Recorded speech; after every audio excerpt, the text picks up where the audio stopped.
উল্টা বলেন মানববন্ধন করলে সেটা আপনাদের বিরুদ্ধে যায়। এটা কোন ধরনের প্রজাতন্ত্রের কর্মচারী সুলভ আচরণ?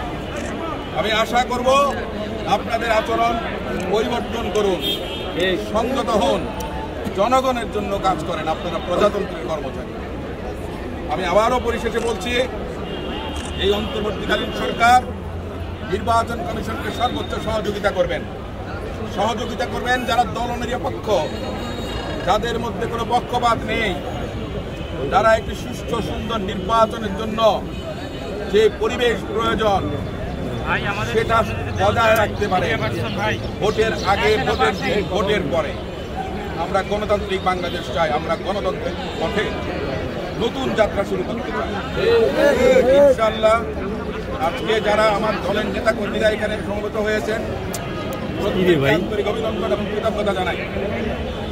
ওনারা বিগত 4টি মানববন্ধনে স্বতঃস্ফূর্তভাবে অংশগ্রহণ করেছেন, সাধারণ জনগণের পাশে দাঁড়িয়েছেন।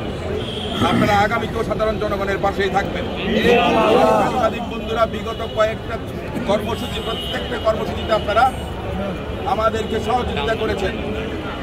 আপনাদের মাধ্যমে দেশবাসী জানতে পেরেছে আপনারা আপনাদের যে আন্তরিকতা, আপনাদের যে চেষ্টা, সেটা আগামীতেও অব্যাহত রাখবেন, এই আশা ব্যক্ত করে আমি শেষ করছি।